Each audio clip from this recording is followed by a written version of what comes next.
Krishna Krishna Krishna Hare Hare Hare Rama Rama Rama Hare Hare Hare Krishna Krishna Krishna Hare Hare Hare Rama Rama Rama Hare Hare Hare Krishna Krishna Krishna Hare Hare Hare Rama Rama Rama Hare Hare Hare Krishna Krishna Krishna Hare Hare Hare Rama Rama Rama Hare Hare Hare Krishna Krishna Krishna Hare Hare Hare Rama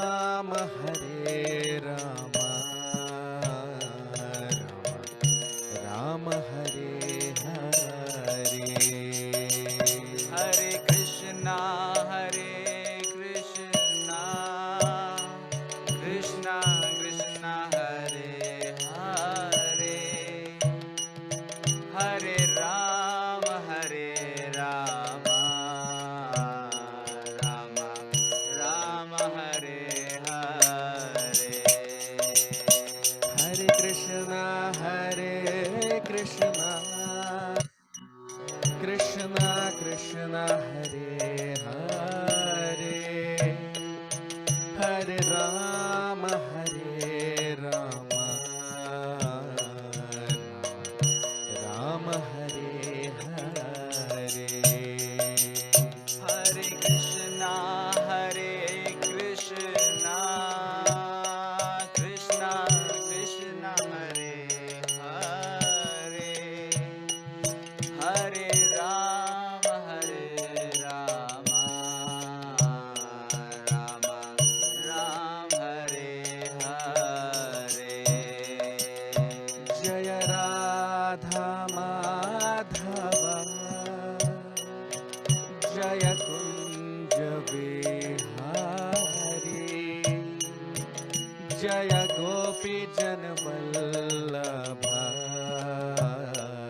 बोल हरि बोल हरि बोल हरि बोल हरि बोल। जय जय प्रभुपाद प्रभुपाद प्रभुपाद प्रभुपाद जय Prabhupada Prabhupada Prabhupada Prabhupada.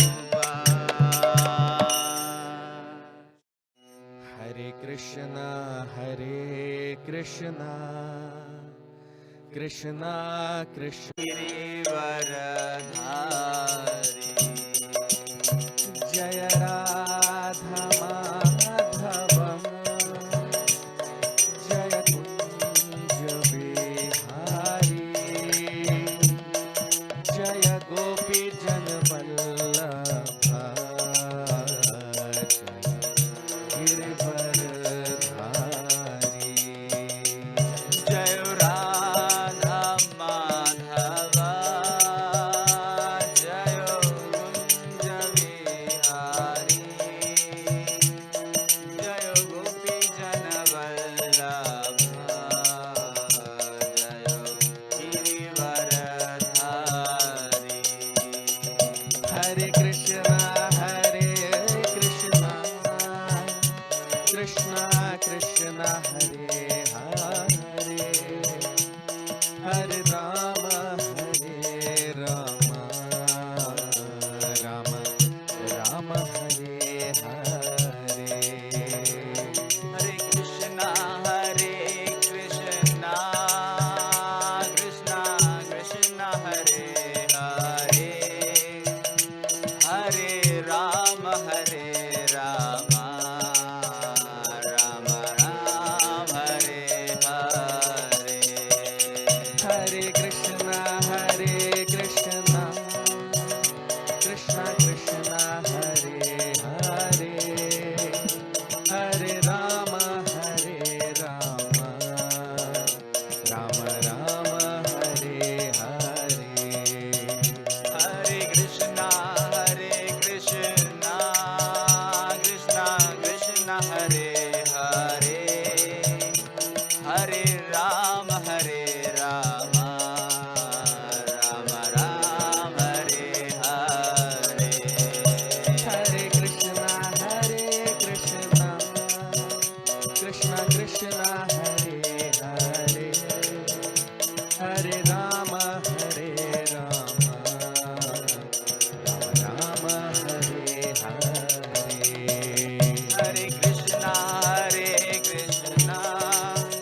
Krishna Krishna Hare Hare Hare Ram Ram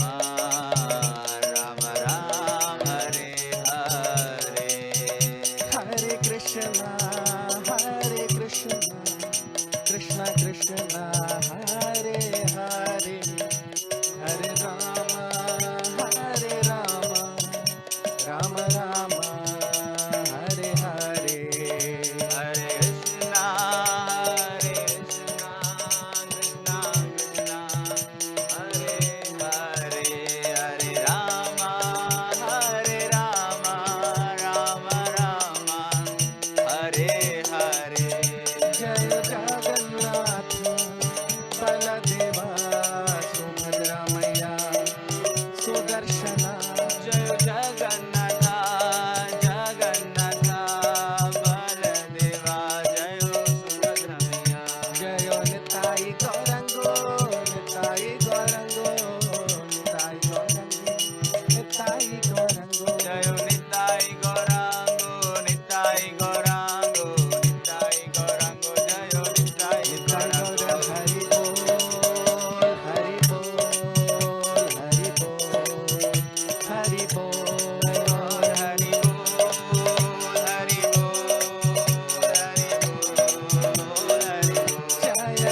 Hare Krishna. So, a very warm welcome to all of you for today's session on the Srimad Bhagavatam. We'll start our session with the prayers. Om Namo Bhagavate Vasudevaya. Om Namo Bhagavate Vasudevaya. Om Namo Bhagavate Vasudevaya. Narayanam Namaskritya Naram Chaiva Narottamam Devim Saraswatim Vyasam ततो जयमुदीरयेत् नष्टप्रायेष्वभद्रेषु नित्यं भागवत सेवया भगवति उत्तमश्लोके भक्तिर्भवति नैष्ठिकी.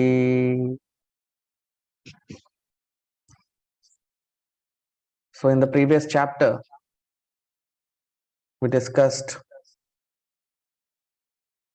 we saw Maharaj Yudhishthir.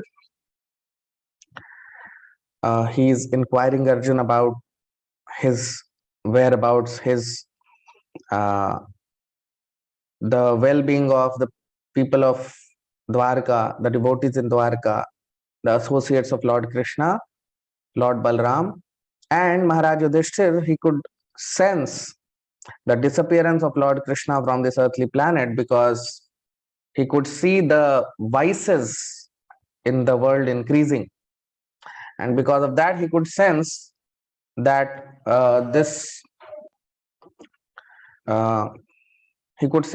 Lord Krishna is prepared for his disappearance. And we saw him asking these different questions from Arjun, and we discussed how the devotees of the Lord, when they are present with Krishna, they are not only given all facilities, but they are also given facilities not only of earthly planet, but even heavenly planets cannot match the facilities given to the devotees on earth. So the devotees of Lord Krishna, the wives of Lord Krishna,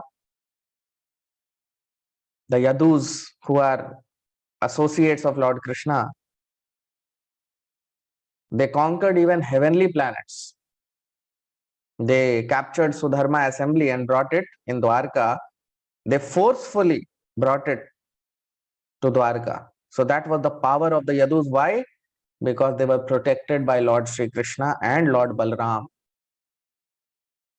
And we also discussed that Lord Balram, he is our original spiritual master.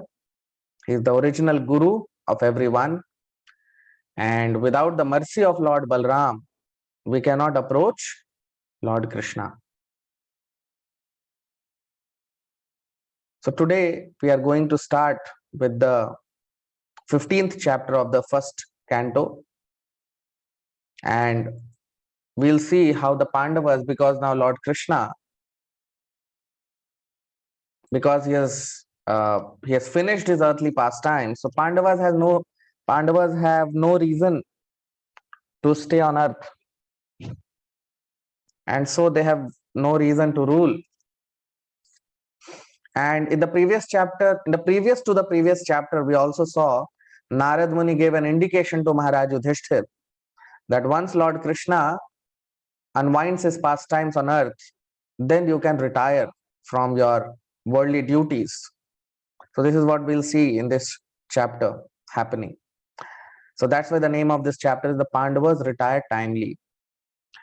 Now we'll start with shloka number 1, text 1 of the 15th chapter.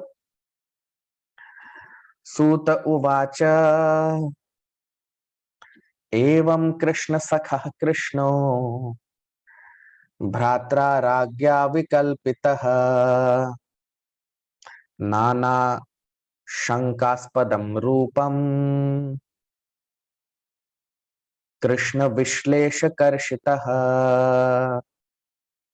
Suta uvacha evam Krishna sakhah Krishno bhratra ragya vikalpitah nana shankaspadam rupam Krishna vishlesha karshitah.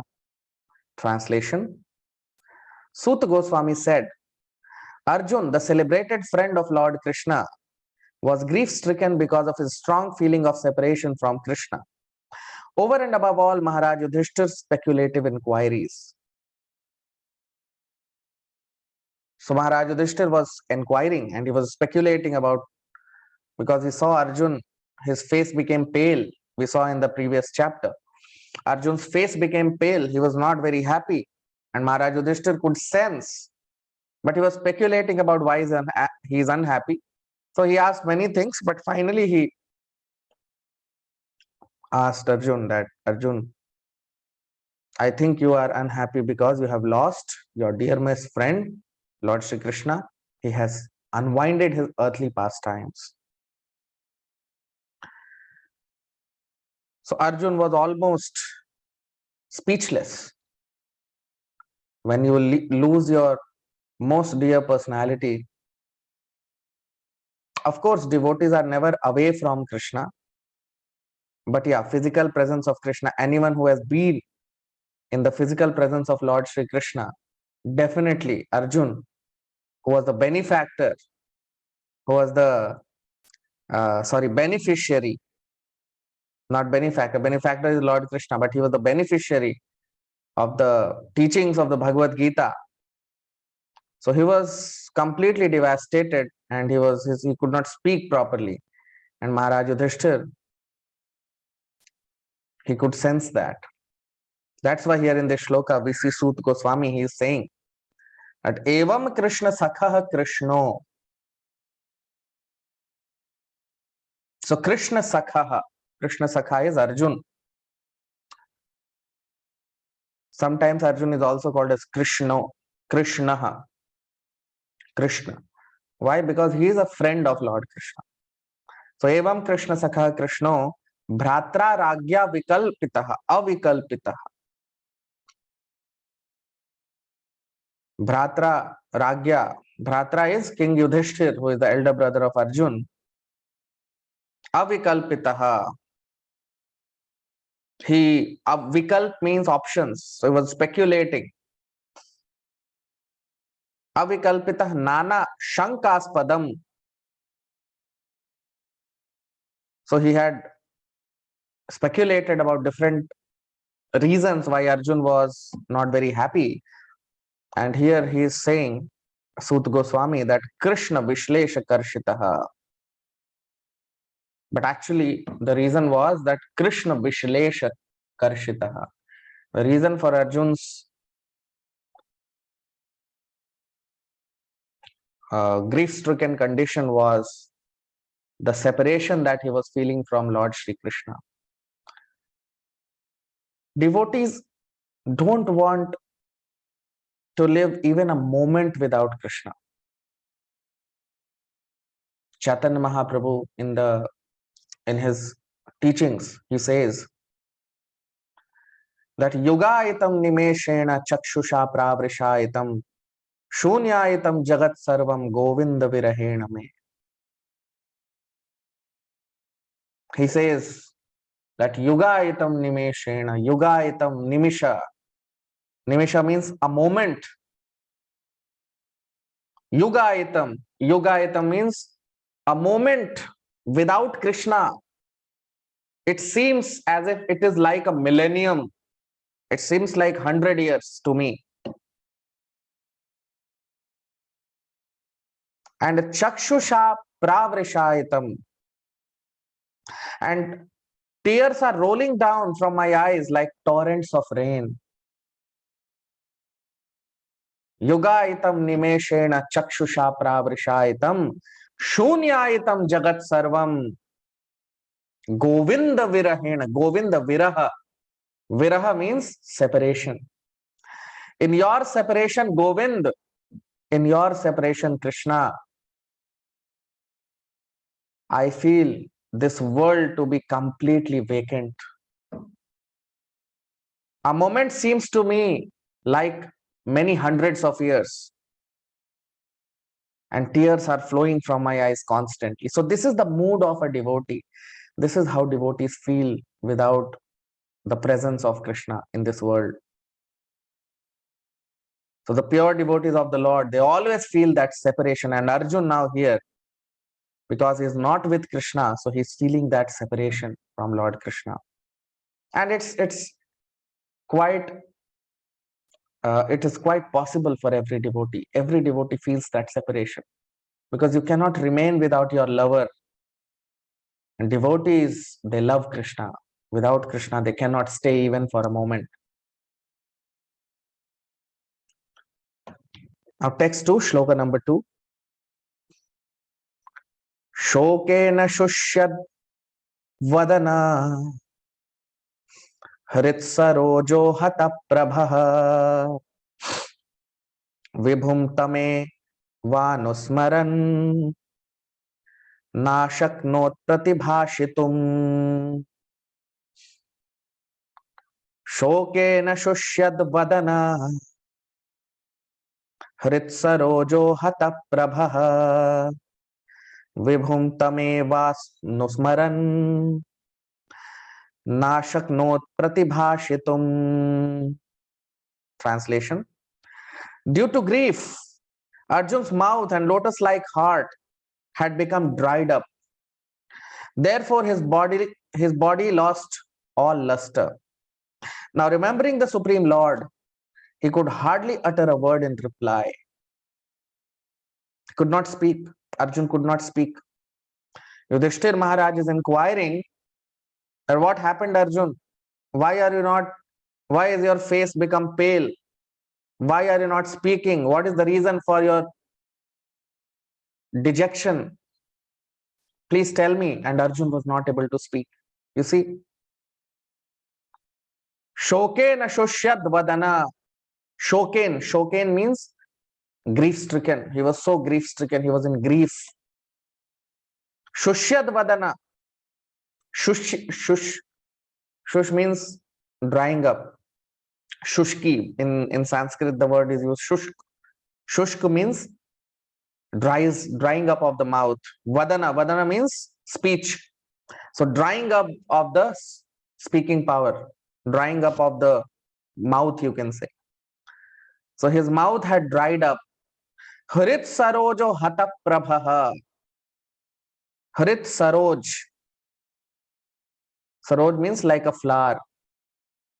So his lotus-like heart, harit means heart. Hata prabha. It was completely hata prabha. Prabha means the shine in the body. There is no glow in the body of Arjun. The glow has gone. His bodily luster has gone. There is no bodily luster left in his body. And Vibhum Tameva Nusmaran. Vibhum means Lord Shri Krishna. Vibhu means the Supreme. Vibhu means Supreme. Tam eva Anusmaran. So he was Anusmaran. Smarati means to remember. So Tam eva Anusmaran. So he was remembering Krishna. Na ashaknot pratibhashitum. He was not able to pratibhashitum. Bhashitum means to speak. He was not able to speak. So this happens when you lose your near and dear one. Especially Arjun lost his. Of course, physically, devotees never are separated from Krishna. Arjun was an eternal associate of Krishna. But this earthly pastime, because Krishna had unwinded his earthly pastime, so Arjun was completely devastated. And that's what he was not able to even speak when Yudhishthir Maharaj was inquiring from him. He was not able to speak properly. Now text 3, shloka number 3. Krichrena samstabhya shuchaha panina mrijya netrayoh parokshena samunnadha pranayotkanthya kataraha. Krichrena samstabhya shuchaha panina mrijya netrayoh parokshena samunnadha Pranayotkanthya kataraha. Translation: with great difficulty, he checked the tears of grief that smeared his eyes. He was very distressed because Lord Krishna was out of his sight, and he increasingly felt affection for him. So Arjun, tears were rolling down from his eyes continuously. He was in tears and he was very grief stricken, very sad. So krichrena sanstabhya shuchaha. So sanstabhya means to check, to stop, to try to stop. So he was trying to stop krichrena with great difficulty.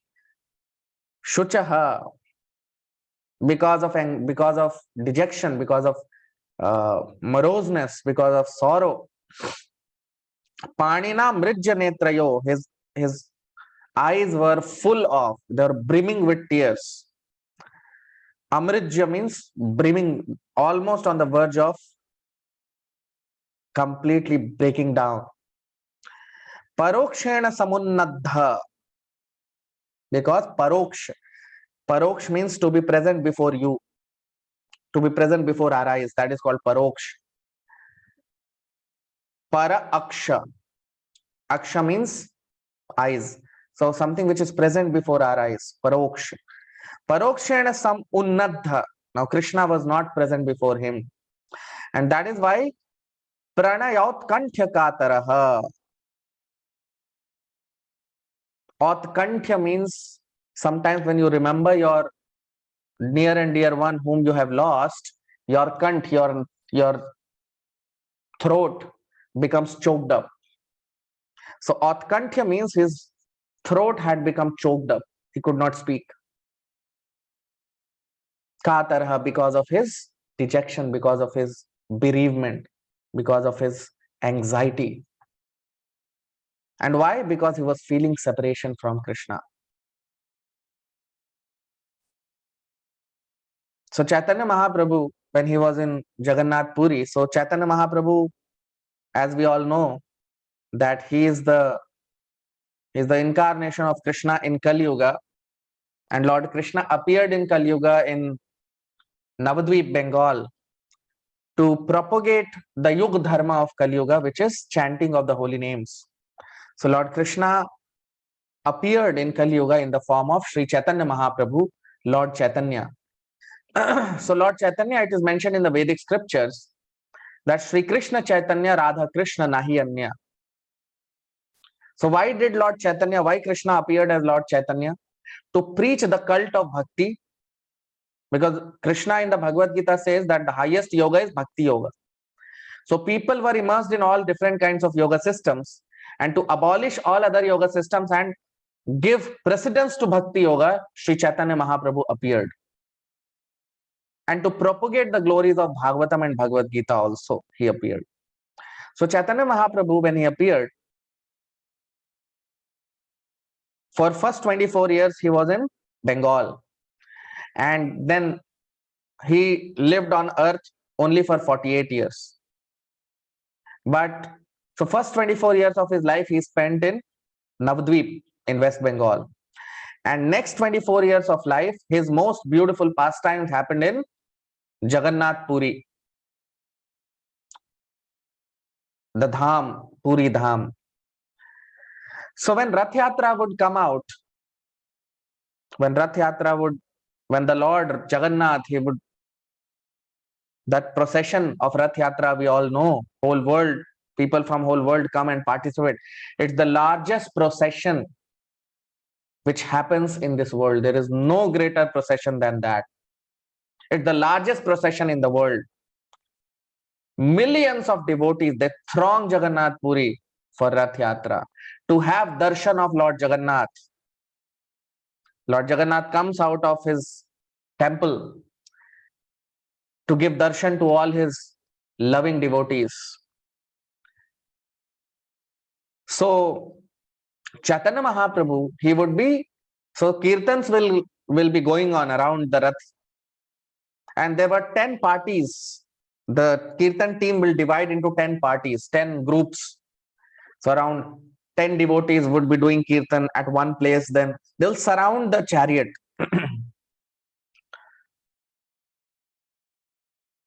And there will be a time when this Kirtan was in full ecstasy. Chaitanya Mahaprabhu will expand himself into 10 Chaitanya Mahaprabhus. And he will be present in every group around the Ratha. Every group will see Chaitanya Mahaprabhu dancing in Kirtan. And Chaitanya Mahaprabhu, his voice will choke up. So Chaitanya Mahaprabhu was in the mood of his pure devotee. Krishna comes as his pure devotee. That's why he's called Bhakta Avatar. To show us how to do bhakti, Chaitanya Mahaprabhu, Lord Krishna appears as Lord Chaitanya. So Chaitanya Mahaprabhu, his voice will choke up. He'll be dancing. Tears will be, completely rolling down his cheeks like rainfall. All the devotees, they would be drenched in the tears of Chaitanya Mahaprabhu. All the devotees, they'll get completely wet because of the tears of Lord Chaitanya. And Chaitanya Mahaprabhu would be in ecstasy. He'll be dancing in Kirtan. In all the 10 groups, he'll be present. And he would try to speak Jagannath, but he could not speak. He'll speak Jaga, Jaga, Jaga, Jaga. He could not speak Jagannath. He could not take the name of Lord Jagannath because his voice will choke up because of his love for Jagannath. So there is a very beautiful song. It says, Neelachalya Shankh Chakra Gada Padmadhar, Sai Gaura, Sai Krishna, Sai Jagannath. Same Gauranga, same Chaitanya Mahaprabhu is Jagannath in his Ratha. Same Lord who is on Rath has come down as Sri Chaitanya Mahaprabhu. Same Jagannath is dancing around his Ratha, Sri Chaitanya Mahaprabhu. So devotees feel that choking up of the voice when they are in ecstasy. So there is a stage of ecstasy in bhakti when a devotee feels intense love for Lord Krishna, intense separation from Lord Krishna, and these symptoms become manifest in a devotee's life. Of course, we should not imitate all these things because it naturally comes. There is no imitation in that. First of all, we have to become free from all the anarthas that we have. Puja, pratishtha, kam, krodh, lobh. When all these things will become completely zero, only then we can reach that perfectional stage of ecstasy for Lord Krishna. That prema, that is called prema bhakti, love of Godhead. So as we have discussed in one of our sessions, there are 9 stages of bhakti. The first stage is called Adav Shraddha. Shraddha means that faith on Lord Krishna. That is the first stage. And how you develop that Shraddha? So that Shraddha develops when we serve Lord Krishna. That's why in all the temples of Lord Krishna, you will see prasadam distribution. Because when a non-devotee, when a person is an atheist, but he has Krishna prasadam, when he eats prasadam, he does not know that he is advancing. He will think that it is not ordinary food. But when he eats prasadam of the Lord, and when he hears the holy name of Krishna, he does not realize that he has advanced.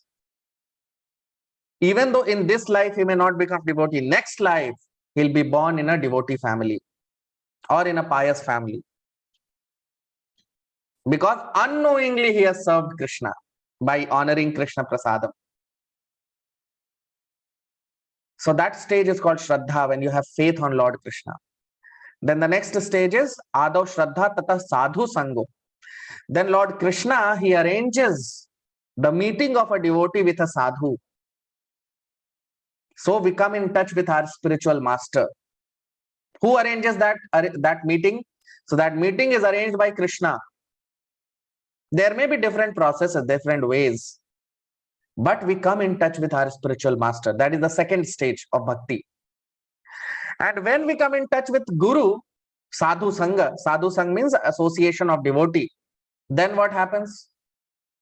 Bhajan kriya. Devotee will tell us to chant Hare Krishna and to serve Krishna. We start service of Lord Krishna. So Adav Shraddha Tatah Sadhu Sango Bhajan Kriya. So Bhajan Kriya is the third stage. That means chanting of the holy names. Then the fourth stage is Anartha Nivritti. Slowly our anarthas. There are so many anarthas in our heart, so many unwanted things. Puja, we want to be worshipped. Because actually Krishna has to be worshipped. But within our heart, we have desire to be worshipped, to be glorified. So puja, pratishtha, name and fame. Name of Krishna has to be glorified. But we want our name to be glorified. So these are all anarthas. It has no meaning. Kam, krodh, lust, anger, greed. These are all different impurities within our heart.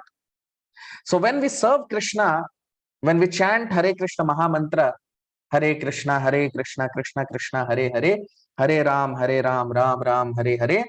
So when we chant Hare Krishna Mahamantra, these impure mantra means purification of the mind. Mantra, which purifies the mind. So our heart becomes pure. Our mind becomes pure. And then what happens? So that is the fourth stage. The third stage is the first stage is Shraddha, then Sadhu Sang. Shraddha means faith. The second stage is association of devotees, Sadhu Sang.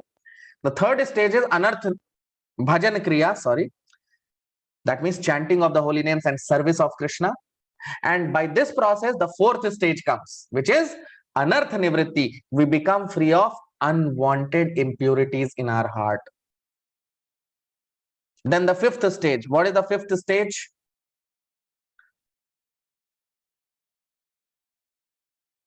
So Shraddha, Sadhu Sang, Bhajan Kriya, Anartha Nivritti, Nishtha. The fifth stage is called Nishtha. Nishtha means we become fixed up in Krishna consciousness. Now, no one can shake us from bhakti. Ordinarily, when we are not completely fixed up, so someone will tell something and we get deviated from bhakti. But Nishtha means fixed up. No one can shake us from bhakti platform. This is the beginning of pure devotional service. Nishtha stage is the stepping stone. You can say it is the beginning of pure loving devotional service. Nishtha. So when a devotee becomes nisht, when he becomes fixed up in bhakti, he can never give up chanting, he can never give up service to Krishna, irrespective of whatever may happen. And we have seen it in the lives of many devotees, like Pandavas here we see. They have undergone all kinds of tribulations in life, but they never gave up service of Krishna. So that stage is called Nishtha. Then when you serve Krishna continuously, then you reach a stage, which is the sixth stage, which is Ruchi. Ruchi means relish. You start relishing. Ruchi means you develop taste in bhakti. This is called higher taste. So by continuously engaging in devotional service, we develop higher taste. That higher taste is the stage called Ruchi. You develop taste in bhakti. You start relishing bhakti. You start relishing chanting the holy name. In the beginning stages, when we chant, we'll chant somehow, oh, how many rounds left? Oh, I have to chant 16. Okay, 4 rounds left. Very quickly we will do, right? But when you are in that stage of Ruchi, you will desire to chant 16,000 rounds. You will not stop at 16 rounds. Your desire will be how much I can chant more, how much I can serve Krishna more. I'm not able to serve Krishna properly. You will feel that I'm nothing. I'm not able to properly serve Krishna. These 16 rounds are very less. I want to chant more. I want to serve Krishna more. You will never be satisfied. When two lovers, they are in love, they are never satisfied. They always want to meet more and more. So like that, you will want to serve Krishna more and more. So that stage is called ruchi. And because you have developed taste, slowly you will enter into the seventh stage. What is that? Asakti. The sixth stage is taste, higher taste. Seventh stage is asakti. Asakti means attachment. We develop attachment to Krishna, intense attraction to Krishna, immense attraction. Cannot live without Krishna. Like Arjun, he cannot live without Krishna. So that is called attachment. That stage is called the seventh stage, which is asakti, attachment. This attachment leads to eighth stage, which is bhava. Bhava is the eighth stage. Bhava means the beginning of love, the beginning of transformation of heart, the beginning of our spiritual realization. We all have our original Swarupa in Golok Vrindavan. We all have our original form. Someone may be a gopi in Golok Vrindavan, someone may be a gopa, someone may be a cow, someone may be a grass, or whatever. We all have our original constitutional position in Golok Vrindavan. So eighth stage, you start to experience little bit of that. And then you reach finally the ninth stage. Eighth stage is bhava. Bhava means intensified emotions. You cannot stand when Krishna's glories are chanted. Like Chaitanya Mahaprabhu, he will dance. So this is bhava stage, which Arjun, you see in this shloka, when he is not able to speak, that is bhava stage. And then the ninth stage, the final, the highest stage, that is called prema. Prema means love of Godhead. And the devotee realizes his original Swarupa, Lord Krishna from within the heart. That's why Lord Krishna is seated within our heart as Paramatma. Why Krishna is seated within our heart as Paramatma? Why the Lord has expanded himself as Paramatma within every living entity's heart for this purpose? That when we become pure devotees, the Lord as Paramatma reveals us our constitutional position. That what is your constitutional position in Golok Vrindavan? That is revealed by Lord Krishna from within the heart. When we become a devout follower of our spiritual master, when we serve our spiritual master perfectly, because spiritual master is the representative of Lord Krishna. Bhakti is not possible without mercy of Guru. Spiritual master is the representative of Lord Krishna. So we serve Krishna through the agency of our spiritual master. So when spiritual master is pleased by our bhakti, then Krishna becomes pleased. So we serve Krishna by pleasing our Guru, by pleasing our spiritual master. And when we become a perfect follower of our spiritual master, then Krishna becomes very happy. And then all these stages, we rise up these layers, these stages automatically by mercy of our spiritual master. This is the secret of advancement in spiritual life. People don't know this. People think we can serve Krishna automatically. No, Krishna will not even look at us. Krishna becomes merciful by the agency of Guru, spiritual master. This is the secret of Bhakti Yoga. Krishna talks about it in the Bhagavad Gita also. He says, Acharyopasanam. We have to serve, we have to become a servant of Acharya, of our Guru, our spiritual master. First you serve Guru and then serve Krishna. Right? So when we become a staunch follower of our Guru, our spiritual master, then Krishna reveals to us within the heart. Magic will be done by Krishna, not by any human being. But we have to follow our spiritual master's instructions. So for a devotee, the instructions of Guru or instructions of spiritual master is his life and soul. For a devotee, for a disciple, the instruction of Guru is his life and soul. Whatever Guru says, that is his life's goal. So when a devotee is very sincere in serving his spiritual master, then the Lord from within the heart reveals the Swarupa of the devotee.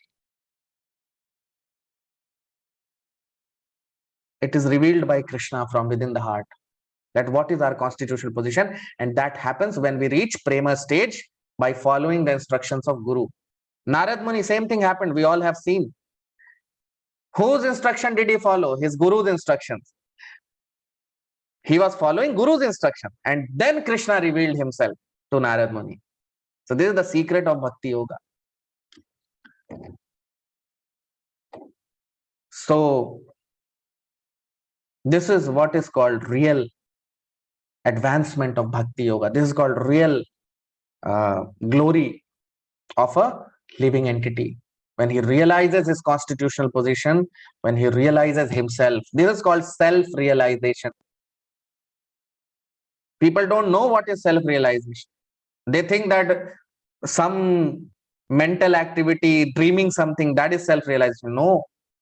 Self-realization means prema bhakti. When you reach the stage of love of Godhead, and when Lord Krishna from within the heart reveals our constitutional position, that what is our swarupa, what is our constitutional position in the spiritual world, who we are, whether we are gopis, gopas, cows, calves of Krishna, whether we are grass and Vrinda, whatever we are, that is revealed by Lord Krishna from within the heart. That is called Swarup Siddhi. That is called Param Siddhi, supreme perfection. That is called self-realization. That is the real aspect, that is the highest aspect of self-realization. And Arjun is such a self-realized devotee. He knows this. He knows that he is in love with Krishna, and feeling separation from Krishna, he is not able to even speak properly. And Maharaj Yudhishthir, although he senses it, but still he is speculating and he is asking many questions to Arjun. But this is the reason of Arjun's bereavement. This is the reason of Arjun's dejection, that he is feeling separation from Lord Shri Krishna, and every devotee feels that separation from Lord Krishna. In this material world, nothing can satisfy us except Krishna, because we are all part and parcel of Krishna, and nothing can satisfy us except Lord Krishna.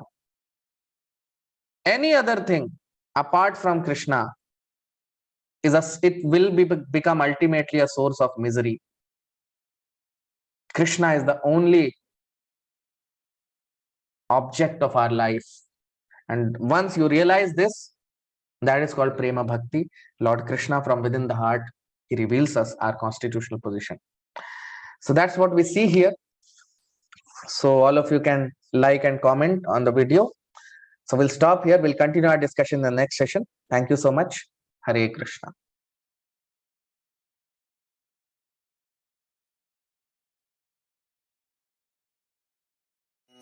Hare Krishna, Jaya Radha Madhavam, Jaya Kunja Bihari,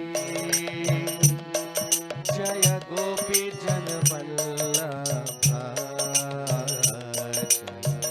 Girivardhari, Jaya Radha Madhava, Jaya Kunja Vihari,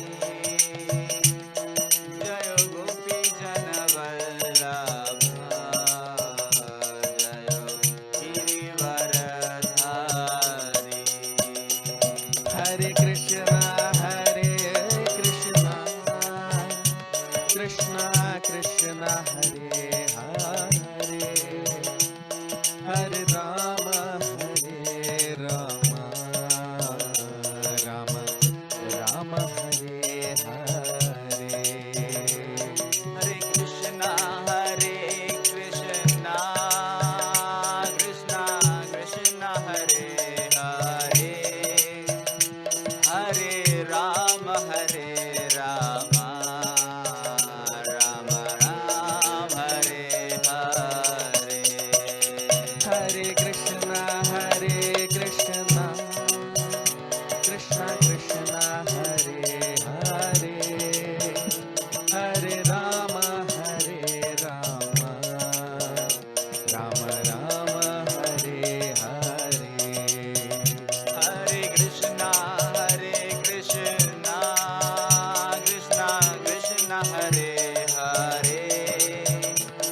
हरे राम राम राम हरे हरे। हरे कृष्णा कृष्णा कृष्णा हरे हरे, हरे राम राम राम हरे हरे। हरे कृष्णा कृष्णा कृष्णा हरे हरे, हरे राम राम राम हरे हरे। हरे कृष्णा कृष्णा कृष्णा हरे हरे, हरे राम राम राम हरे हरे।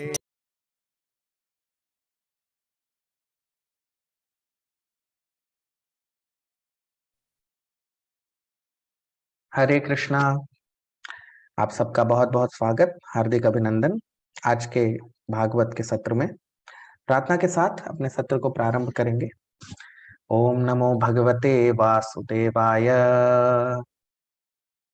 ओम नमो भगवते वासुदेवाय। ओम नमो भगवते वासुदेवाय। नारायणं नमस्कृत्य नरं चैव नरोत्तमं देवीं सरस्वतीं व्यासं ततो जयमुदीरयेत्।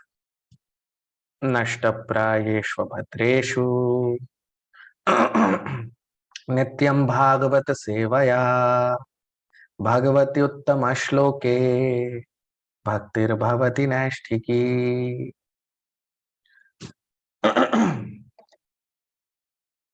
तो हम देख रहे हैं, हमने पिछले अध्याय में, आज हम 15वें अध्याय को प्रारंभ कर रहे हैं। तो हमने अपने पिछले अध्याय में देखा किस तरह से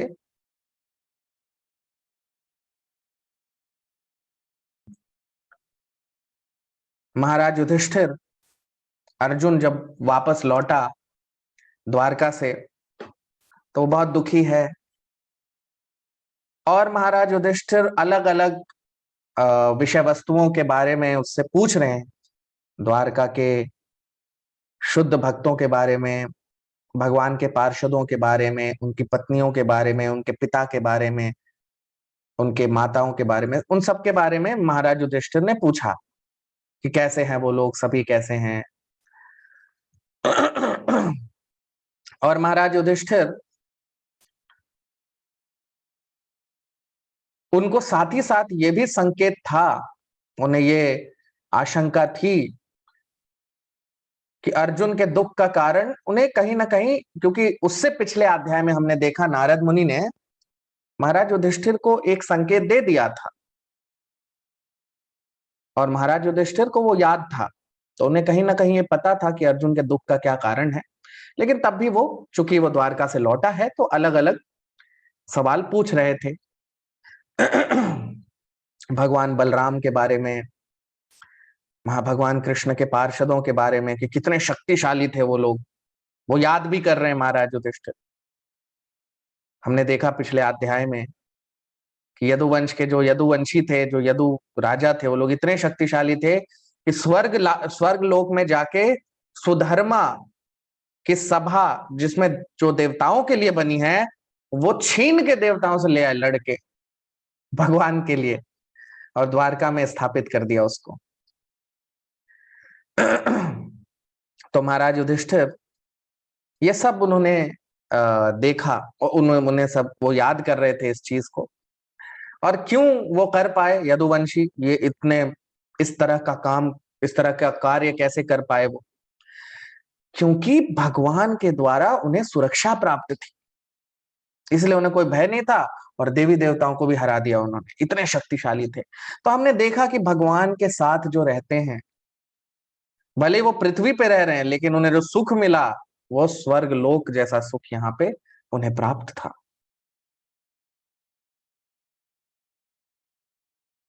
तो भगवान के भक्तों को सिर्फ पृथ्वी पर ही नहीं, स्वर्ग लोक में जैसा सुख होता है वो सारा भगवान ने पृथ्वी पे उनके लिए वो सुविधा उपलब्ध कराई थी। तो ये सब हमने देखा और अब हम आज अपनी चर्चा प्रारंभ करेंगे 15वें अध्याय के पहले श्लोक से।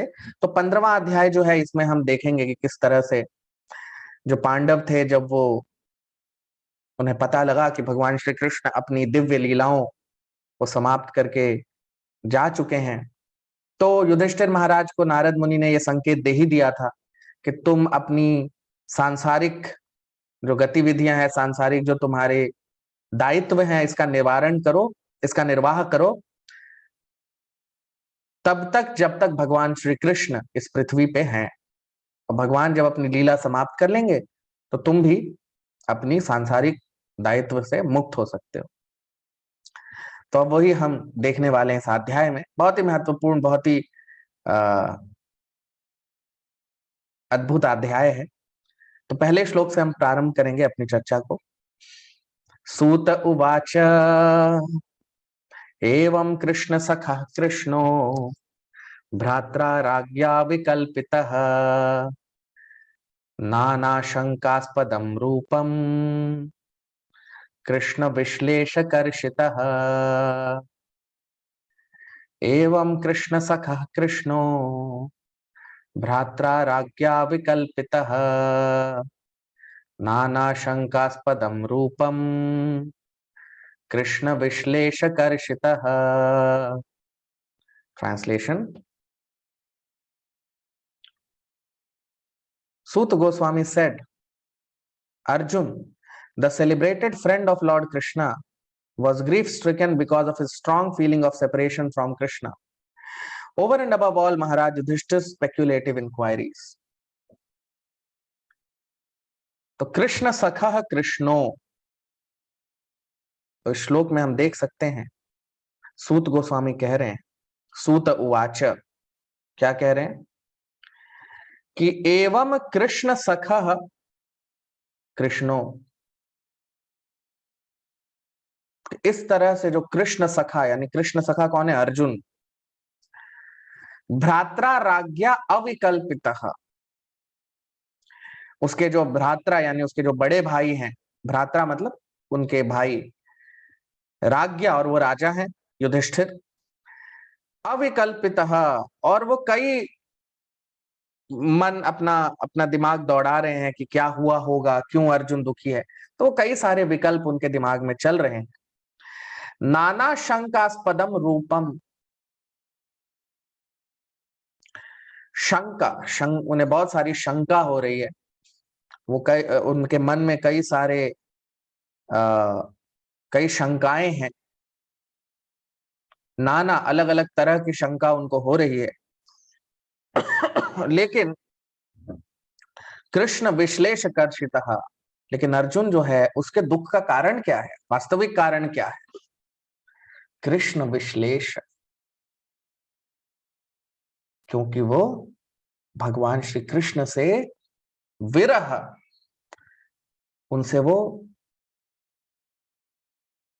विरह का भाव अर्जुन के अंदर है, उनसे वो अलग हो चुका है, उस भाव में अर्जुन दुखी है। महाराज युधिष्ठिर वैसे तो कई सारी शंकाएं और वो पूछ भी रहे थे, हमने देखा पिछले अध्याय में, क्या ये हुआ, क्या वो हुआ, क्यों तुम दुखी हो। वास्तविक कारण क्या था कि कृष्ण विश्लेषकर्षितः, क्योंकि भगवान श्री कृष्ण से जो वो बिछड़ गया है, भगवान कृष्ण जो अपनी लीला समाप्त करके चले गए हैं, तो भगवान के विरह में, भगवान से दूर होने की वजह से वो बहुत दुखी है, परेशान है। चैतन्य महाप्रभु अपनी शिक्षाओं में बताते हैं, एक भक्त हमेशा भगवान से इस विरह भाव का अनुभव करता है,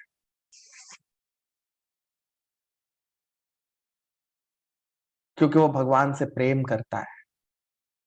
और जब आप किसी से प्रेम करते हैं तो एक क्षण की भी दूरी आप उससे बर्दाश्त नहीं कर सकते, आप उसे, आपके लिए वो बहुत दुखदाई हो जाता है।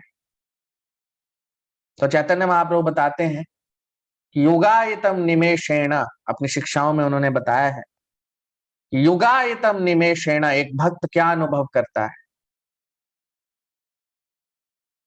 तो युगायतम निमेषेण, निमिषा, निमिषा का मतलब एक क्षण, युगायतम युग जैसा उसे लगता है, 100 साल, कई 100 साल जैसा लगता है। युगायतम निमेषेण चक्षुषा प्रावृषायतम। तो चैतन्य महाप्रभु कह रहे हैं कि भगवान, मुझे एक क्षण भी कई 100 सालों जैसा लग रहा है। और चक्षुषा प्रावृषायतम, और मेरी चक्षु, मेरी आंखों से अश्रु की धारा बह रही है वर्षा की तरह।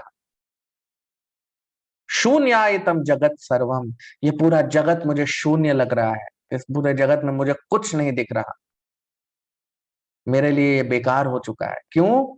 गोविंद विरहेण में, क्योंकि गोविंद के विरह में मैं हूं, क्योंकि गोविंद मेरे साथ नहीं है, तो ये जगत मेरे लिए शून्य है, इसका कोई मतलब नहीं है। तो एक भक्त भगवान से प्रेम के कारण इस जगत में उसको कुछ नजर नहीं आता, इस ये पूरा जगत उसके लिए शून्य हो जाता है। तो गोविंद विरहण में, गोविंद के विरह में चैतन्य महाप्रभु कह रहे हैं, गोविंद के विरह में मैं, ये पूरा जगत मुझे शून्य लग रहा है। तो अर्जुन भी, क्योंकि वो भगवान का प्रेमी है, भगवान का शुद्ध भक्त है, तो उसे भी वही अनुभव हो रहा है, वो भी इस जगत को शून्य पा रहा है, और इसीलिए वो बहुत दुखी है। दूसरा श्लोक, शोकेन शुष्यद्वदन हृत्सरोजो हतप्रभः विभुं तमेवानुस्मरन् नाशक्नोत् प्रतिभाषितुम्। शोकेन शुष्यद्वदन, मुझे लगता है पिछले श्लोक का मैंने ट्रांसलेशन का अनुवाद नहीं किया। ओके ठीक है, मैं अनुवाद भी बता देता हूं।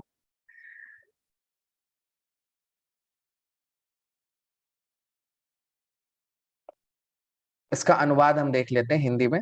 सूत गोस्वामी कहते हैं, अर्जुन भगवान कृष्ण का जो मित्र है, वो दुखी था क्योंकि वो भगवान श्री कृष्ण से बहुत दूरी का, बहुत विरह भाव का अनुभव कर रहा था। महाराज युधिष्ठिर के शंकाओं के ऊपर भी उसके अलावा उस मुख्य कारण था कि वो भगवान कृष्ण से विरह का भाव अनुभव कर रहा था। अब दूसरा श्लोक, शोकेन शुष्यद् वदन हृत्सरोजो हतप्रभः विभुं तमेवानुस्मरन् नाशक्नोत् प्रतिभाषितुम्। ट्रांसलेशन, अनुवाद, due to grief Arjun's mouth and lotus like heart had become dried up, therefore his body lost all luster. Now remembering the supreme lord, he could hardly utter a word in reply. अब हम इसका अनुवाद देख लेते हैं हिंदी में। तो सूत गोस्वामी कह रहे हैं कि दुख की वजह से अर्जुन का मुख और उसका कमल जैसा हृदय सूख चुका था, और इसलिए उसके शरीर का सारा तेज खत्म हो चुका था। भगवान को याद करते हुए वो एक शब्द भी नहीं बोल पा रहा था।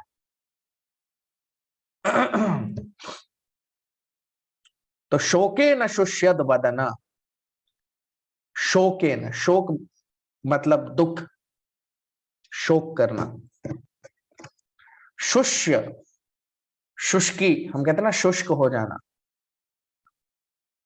वदना, वदना मतलब बोलने का, कंठ सूख जाना। तो उसका मुख सूख गया था, जिह्वा सूख गई थी। हरित सरोजो हत प्रभः, और हरित सरोजो, उसका हृदय जो फूल के समान था, इतना सुंदर हृदय था, वो भी सूख गया था। और हत प्रभः, उसकी जो प्रभा थी, उसके शरीर से जो तेज था वो भी नष्ट हो चुका था, शरीर का तेज खत्म हो गया था। विभुम तमेव तमेव अनुस्मरण, विभुम, विभुम का मतलब भगवान, विभुम का मतलब विशाल, विराट, सागर की तरह, तो वो भगवान है, परम पुरुषोत्तम। किसकी वजह से? क्योंकि वो भगवान को अनुस्मरण, विभुम तमेव, तम एव अनुस्मरण, अनुस्मर, क्योंकि वो भगवान को याद कर रहा था, भगवान की याद में। न अशक्नोत प्रतिभाषितुम, वो न अशक्नोत, वो नहीं कर पा रहा था। क्या नहीं कर पा रहा था? प्रतिभाषितुम, बोल भी नहीं पा रहा था, शब्द नहीं निकल रहे थे। तो भगवान श्री कृष्ण कलयुग में अपने भक्त के रूप में आते हैं, अपनी भक्ति को अनुभव करने के लिए, और हरिनाम को इस पृथ्वी पे स्थापित करने के लिए, क्योंकि भगवान का नाम जो है वो युग धर्म है, कलयुग का। तो युग धर्म है, धर्म की स्थापना कौन करेगा? भगवान ही करेंगे। तो उस धर्म की स्थापना करने के लिए भगवान स्वयं आते हैं कलयुग में, अवतार लेते हैं भगवान श्री कृष्ण। किस रूप में? श्री चैतन्य महाप्रभु के रूप में। श्री कृष्ण चैतन्य राधा कृष्ण नाही अन्य। तो भगवान आते हैं किस रूप में, किसके भाव में? श्रीमती राधा रानी के भाव में वो आते हैं, श्री चैतन्य महाप्रभु के रूप में। तो भगवान श्री कृष्ण कलयुग में आए, और वो कहाँ अवतरित हुए थे? बंगाल में, नदिया डिस्ट्रिक्ट में उनका जन्म हुआ था, मायापुर में। तो चैतन्य महाप्रभु ने अपनी जो आदि लीला, यानी उनकी जो प्रारंभ की लीलाएं हैं, 24 साल, कुल 48 साल वो पृथ्वी पे रहे, और उसके बाद जगन्नाथ में समा गए। तो जगन्नाथ मंदिर में, जगन्नाथ भगवान के विग्रह के अंदर चैतन्य महाप्रभु समा गए। तो शुरू के जो 24 साल जो उनके थे वो बीते नवद्वीप में, बंगाल में, और अंत के 24 साल उनके बीते जगन्नाथपुरी में, जो सबसे खूबसूरत लीलाएं चैतन्य महाप्रभु की थी।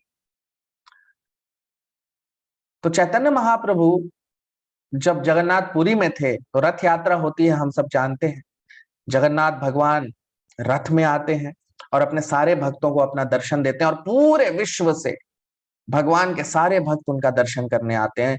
तो रथ यात्रा का जो समय है, वो रथ यात्रा जो है दुनिया का सबसे विशाल प्रोसेशन होता है, सबसे विशाल वो लोग एक जगह जमा होते हैं और भगवान के रथ को खींचते हैं। इससे बड़ा कोई प्रोसेशन पूरे ब्रह्मांड में नहीं होता, तो वो रथ यात्रा है। तो रथ यात्रा के समय जब जगन्नाथ भगवान का रथ निकलता था तो कहीं कहीं पे रथ रुक जाता है। तो जब वो रुक जाता था तो 10 रथ के चारों तरफ कीर्तन चलता है ताकि भगवान प्रसन्न हो और आगे बढ़े। तो जो भक्त लोग थे वो 10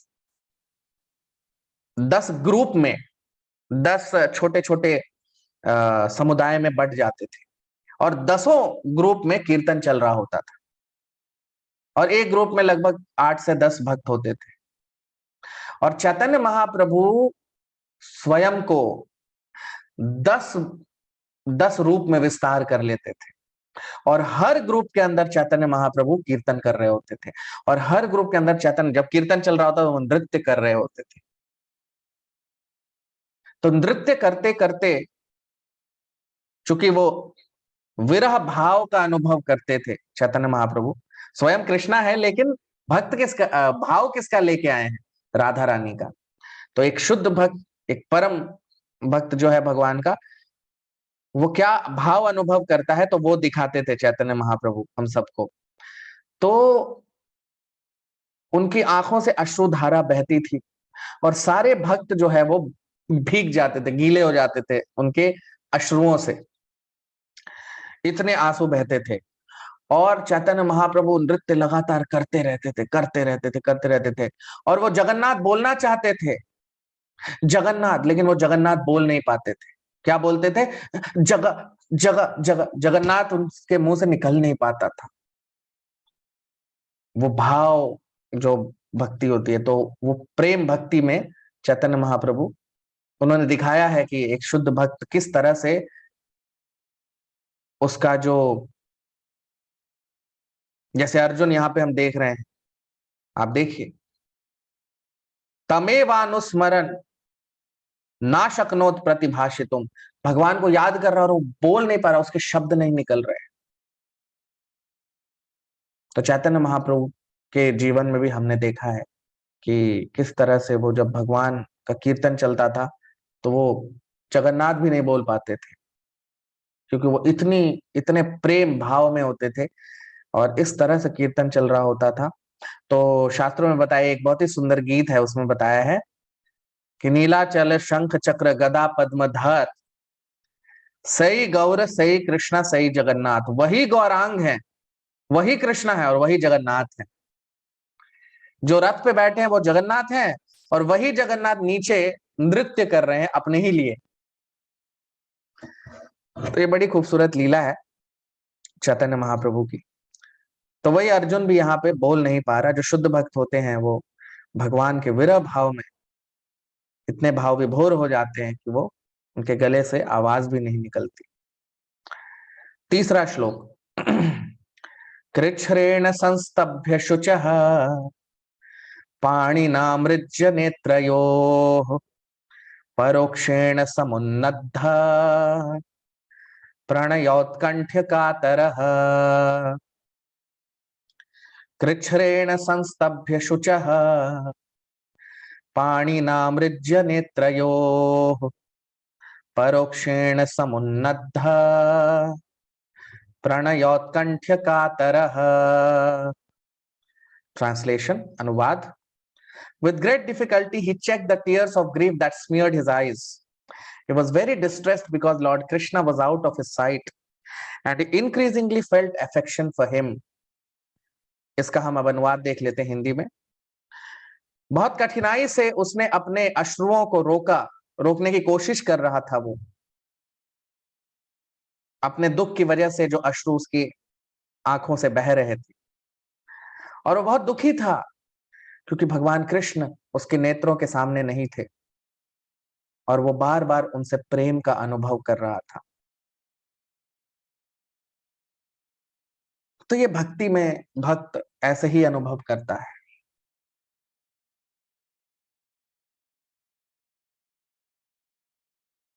कृच्छ्रेण संस्तभ्य शुचः,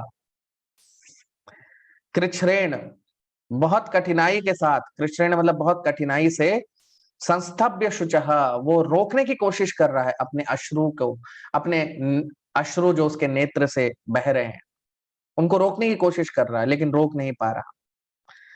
पाणिना मृज्य नेत्रयो, उसके नेत्र जो हैं भरे हुए हैं अश्रुओं से। परोक्षेण सम उन्नत, परोक्ष मतलब हमारी आंखों के सामने होना, तो परोक्ष सम उन्नत, लेकिन भगवान उसकी आंखों के सामने नहीं है।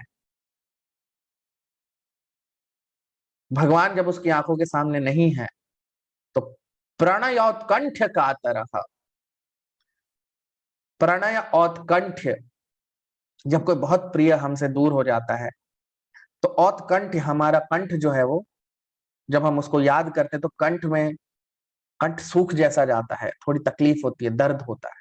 तो औत्कंठ कातरः, वो इतना दुखी है, भगवान उसके नेत्रों के सामने नहीं है, इस दुख की वजह से कंठ से उसके आवाज नहीं निकल रही।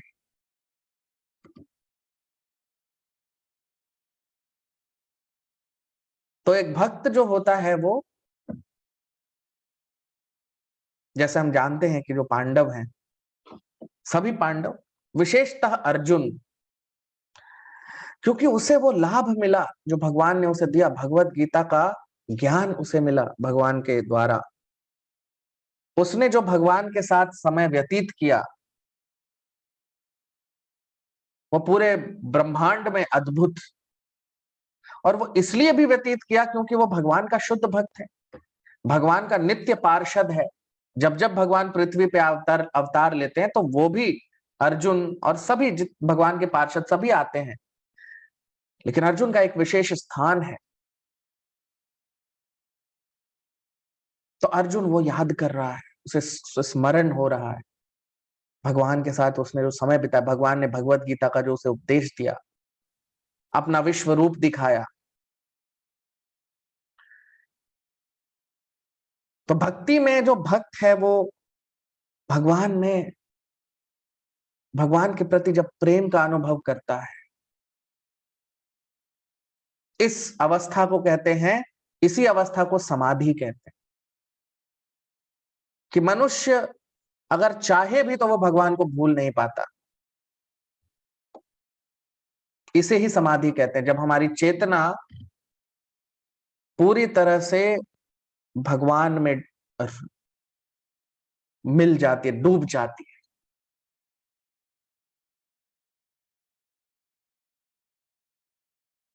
और ये सबसे उच्चतम अवस्था है भक्ति की। भक्ति के कई स्टेजेस होते हैं, कई सीढ़ियां होती हैं। हमने अपने एक सत्र में इसकी चर्चा भी की है कि किस तरह से इसकी शुरुआत होती है श्रद्धा से। जो पहली सीढ़ी होती है, तो कुल 9 सीढ़ियां हैं, 9 स्टेजेस हैं। जो पहला स्टेज होता है, जो पहली सीढ़ी होती है, उसे कहते हैं श्रद्धा, आदौ श्रद्धा। भक्ति की शुरुआत होती है श्रद्धा से। भगवान इसको भगवत गीता में बताते हैं, इसकी शुरुआत होती है श्रद्धा से। श्रद्धयार्चितुमिच्छति। और ये श्रद्धा कैसे बनती है?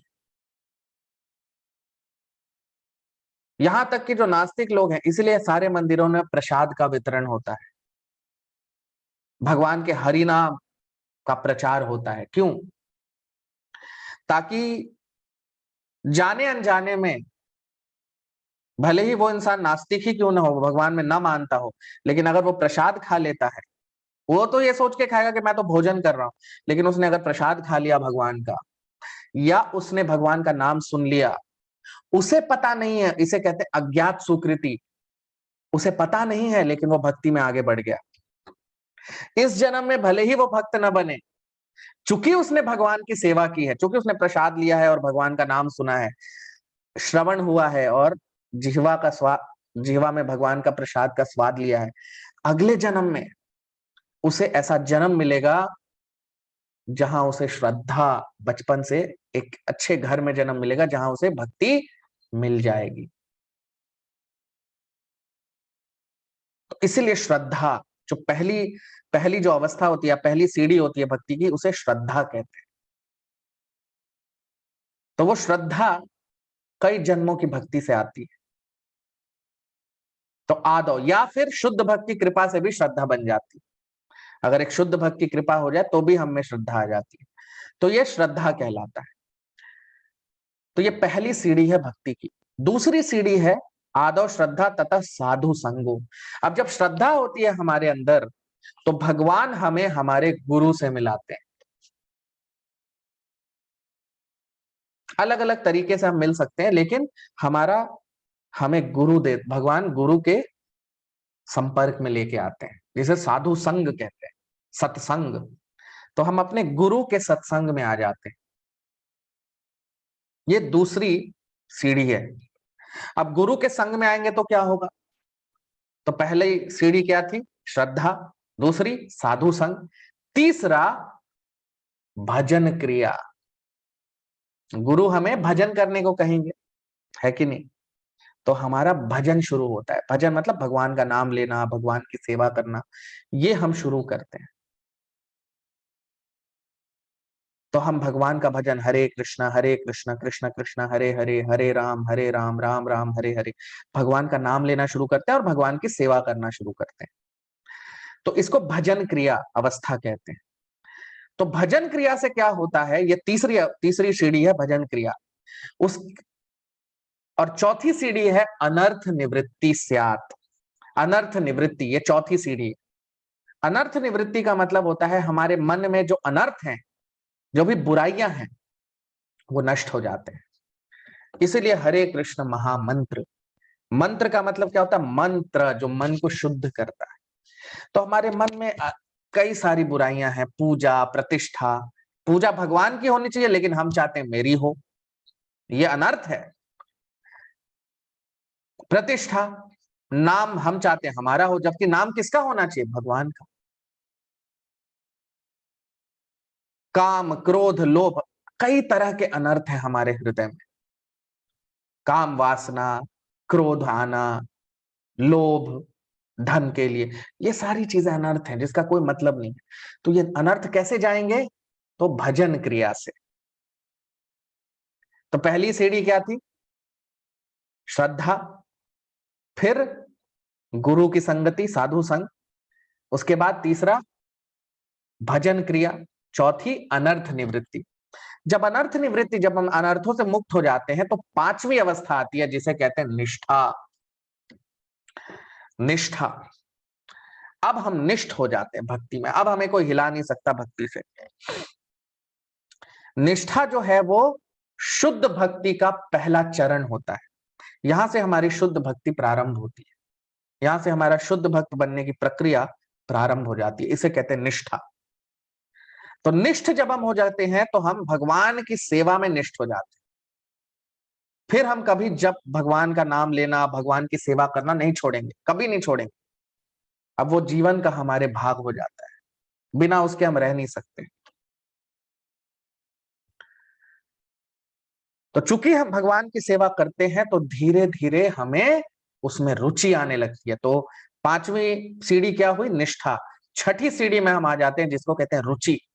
रुचि मतलब टेस्ट आना, स्वाद आना, जो हम कहते हैं ना हायर टेस्ट, उच्चतम स्वाद।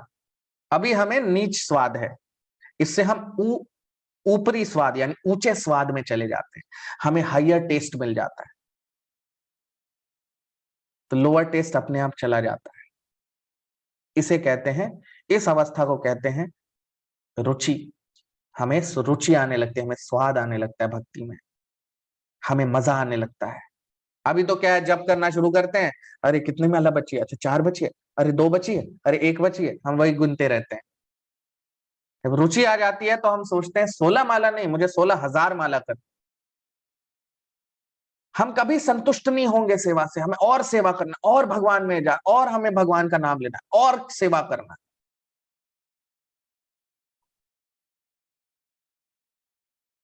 तो उस अवस्था को कहते हैं रुचि। और जब हम इस तरह से भगवान की सेवा करते हैं तो धीरे धीरे हम आसक्ति आ जाती है, हमें भगवान से अटैचमेंट हो जाता है, भगवान से आसक्त हो जाते हैं। अभी हम फालतू की चीजों से आसक्त, लेकिन ये करते करते रुचि में हम भगवान से आसक्त हो जाते हैं। तो ये सातवीं सीढ़ी है जिसे कहते हैं आसक्ति। भगवान से आसक्ति हो जाती है, अटैचमेंट। और धीरे धीरे आसक्ति से, आसक्ति जब हो जाएगी तो हम भगवान की सेवा किए बिना जी नहीं सकते, भगवान के बिना हम अपना जीवन सोच भी नहीं सकते। और आसक्ति के बाद आठवीं सीढ़ी है जिसे कहते हैं भाव। आठवीं सीढ़ी को कहते हैं भाव। भाव, हमें भाव आने लगते हैं भगवान के प्रति, जो हम चैतन्य महाप्रभु का भी हमने चर्चा किया। खड़े नहीं हो पाते थे, तो भाव का मतलब भाव विभोर हो जाते हैं। भगवान का नाम सुनते ही, भगवान का नाम लेते ही हमें प्रेम। तो प्रेम की पहली सीढ़ी भाव है। बहुत ही उत्कृष्ट अनुभव होता है, भाव आ जाता है भगवान के प्रति, और भगवान भावग्राही जनार्दन है। तो वो भाव आठवीं सीढ़ी होती है। तो यहीं से हमारे आत्म साक्षात्कार की प्रक्रिया प्रारंभ होती है। और अंतिम सीढ़ी यानी उच्चतम सीढ़ी जिसको कहते हैं, नवा जो स्टेज होता है उसे कहते हैं प्रेम भक्ति। और ये भाव से हम फिर प्रेम में आ जाते हैं, प्रेम हो जाता है हमें भगवान से। तो प्रेम जो है,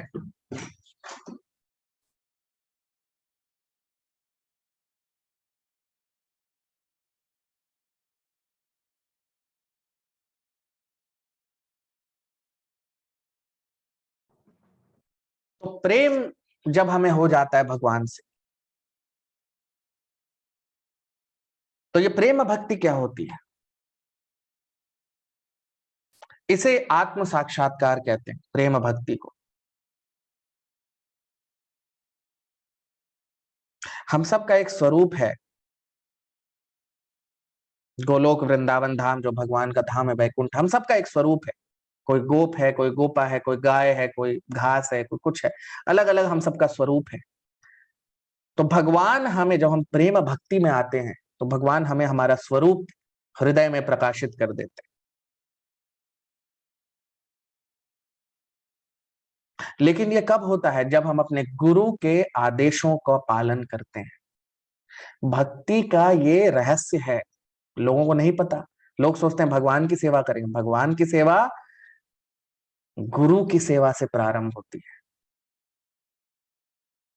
जब आप अपने गुरु के आदेशों का पालन करते हैं, एक शिष्य के लिए गुरु के जो उपदेश हैं वो उसका जीवन होते हैं, उसके जीवन का आधार होते हैं। तो जब हम गुरु के आदेशों का पालन करते हैं, तभी तो भगवान हमें गुरु के संपर्क में लाते हैं। जैसे नारद मुनि के जीवन में हमने देखा, उन्होंने किसके आदेश पालन किए? अपने गुरु के। साक्षात्कार किसका हुआ? भगवान का। लेकिन आदेश किसके पालन किए? गुरु के। ये भक्ति का रहस्य है कि जब हम गुरु के आदेशों का पालन करते हैं तो भगवान, इसीलिए भगवान परमात्मा के रूप में हमारे हृदय में स्थित हैं। भगवान ने परमात्मा के रूप में क्यों आए हैं इस पृथ्वी पे या इस जगत में? परमात्मा के रूप में हर जीव में क्यों अपना विस्तार किया है? क्योंकि ताकि जब हम प्रेम भक्ति की अवस्था में आ जाएं तो हमें हमारा स्वरूप परमात्मा, भगवान परमात्मा के रूप में हमें हमारा स्वरूप बताते हैं कि हमारा क्या स्वरूप है गोलोक वृंदावन में, और हम ये शरीर छोड़ के उसी स्वरूप में वहां पहुंच जाते हैं। तो स्वरूप सिद्धि को ही आत्म साक्षात्कार कहते हैं। कई लोगों को लगता है कुछ सोचना, कुछ दिमाग सपना देखना, वो नहीं होता। आत्म साक्षात्कार मतलब भगवान जब हमें हमारे स्वरूप, उसे स्वरूप सिद्धि कहते हैं, परम सिद्धि भी कहते हैं। इंसान जीवन का यही लक्ष्य है। तो जब हम अपने गुरु के आदेशों में, गुरु की आज्ञा में निष्ठ हो जाते हैं, क्योंकि भगवान की भक्ति गुरु की भक्ति से होती है। जब गुरु प्रसन्न होते हैं हमारे सेवा से, तो भगवान प्रसन्न होते हैं। तो जब हम वो करते हैं तो धीरे धीरे हम अलग अलग सीढ़ियों पे चढ़ते जाते हैं और अंत में प्रेम भक्ति में पहुंच जाते हैं। और हम यहाँ देख रहे हैं कि अर्जुन जो है वो उसी अवस्था में है, प्रणयोत्कंठ कातरः।